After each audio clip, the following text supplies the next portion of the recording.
In an upper part of Barcelona, dozens of columns and precious colored ceramics with a hypnotic effect welcome us to the most fascinating tourist park in this Spanish city. But don't let your eyes to prevent you from seeing farther, because what is today one of the most photographed and Instagrammable corners of the city was actually built to be a housing complex for the aristocratic class of the time. In today's video, we are going to discover what happened so that those plans took a different course, and we are going to visit each of the spaces that make up the famous Park Güell. I want you guys to look around and enjoy for a moment this beautiful view, and not only because it is beautiful, but also because, as you can see, the park is completely empty right now. The reason for this is that Park Güell is opening at 9:30 in the morning. However, if you happen to be a citizen, if you live in the city of Barcelona, and at the entrance you are able to show the public library ID, you can enter for free, and not only that, but you can also do it from 7 in the morning, and you will find the park as empty as I see it today. I want you guys to pay close attention to what I'm about to tell you, because I'm very sure that most people visiting Park Güell, they come mainly for the cute photos, but they don't really know the story behind the park. To explain the incredible story of Park Güell, first of all, we have to talk about a businessman and politician, member of a very influential family here in Barcelona called Eusebi Güell. So, at this point, you might be wondering, how did these two men met? How did Gaudí and Eusebi met? And how Gaudí became such an important architect in the life of Eusebi Güell? Well, this story is quite easy. For this, we have to travel back in time to 1878 at the Paris Universal Exhibition, when Eusebi saw a showcase that Gaudí had designed for a glove merchant. From that moment, Güell was so impressed by Gaudí's job that he said, "Man, we have to work together," and that's how they started collaborating. Until one day, Güell said to Gaudí, "Listen, man, sit here, we have to talk. I have this very important project that I want you to do. I want to propose you to do it." He said to Gaudí, "I'm planning of making an urbanization for wealthy families on a large estate that I have acquired. This estate is this very park that we are standing on right now." And the story is quite interesting because at the end, this project changed during the course of the time, and I'm going to tell you later why.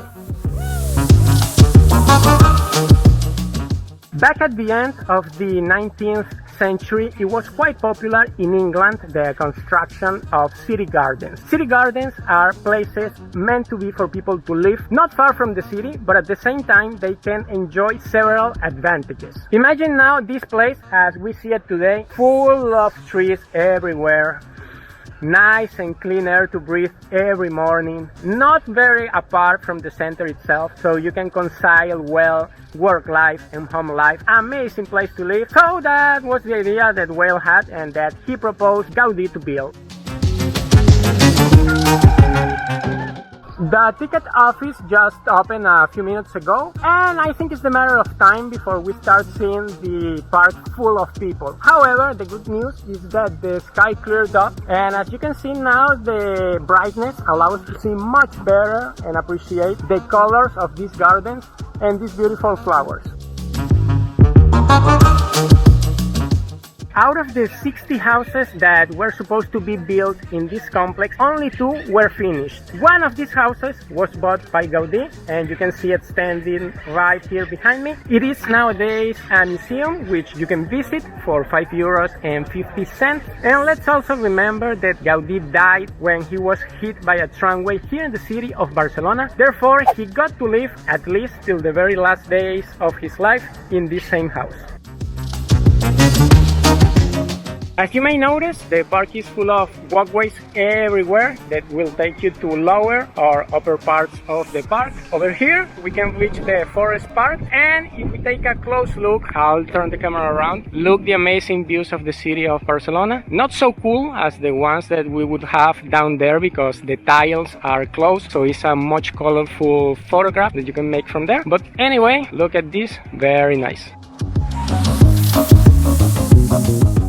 I want to explain you something very interesting, and I'm sure that most people don't know about it when they come here, and they just think like, oh, this is a nice place to make a nice photo, especially when the light is passing through, blah blah blah blah. But look around. What do you think this can be? Is this a bridge?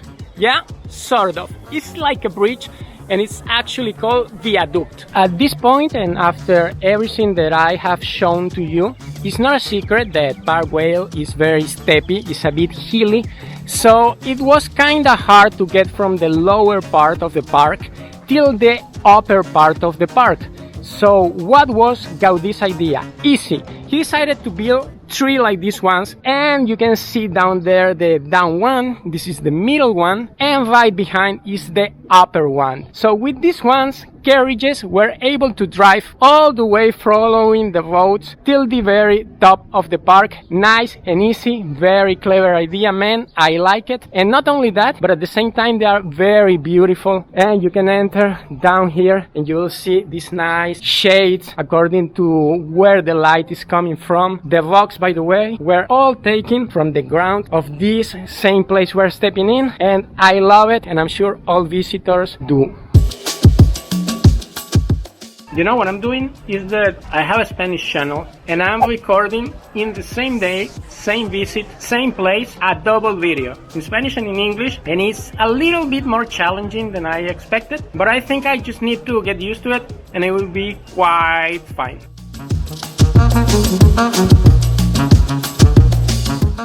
At the highest viaduct of all 3, normally there are musicians and they like to play flamenco, which is a kind of Spanish music, but at the same time it involves dancing. Very nice, very cool to listen at. But before listening to the street performers, here's the reason why Park Güell, as originally planned, was unfinished. By October of 1900, the works were going at a good pace. However, the price of construction, among other factors like the lack of transportation to this part of the city, made it impossible at the end. The works had to stop in 1914, but to Gaudi's consolation, he was able to buy one of those houses. As for Eusebi Güell, he died in his house in the park in 1918, and his family sold the park to the city council in 1922. And this is the story of how, after some years of undergoing constructions, it became a public park and a very important tourist attraction in Barcelona.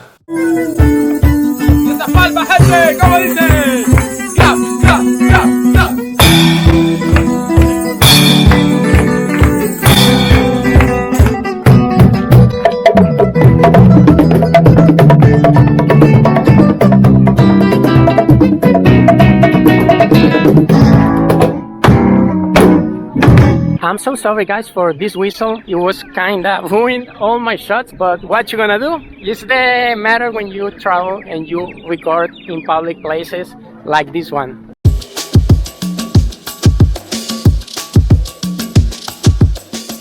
All this place that we visited earlier, it's made up of 86 columns and they are about 6 meters high. What is amazing about this place is that besides being functional, because it supports the balcony that it's right above, the columns also, as I understand, they are able to collect the rainwater and it comes down to a cistern that is located right here under the floor. And this water is later on being used to irrigate plants and also to be used in the fountains.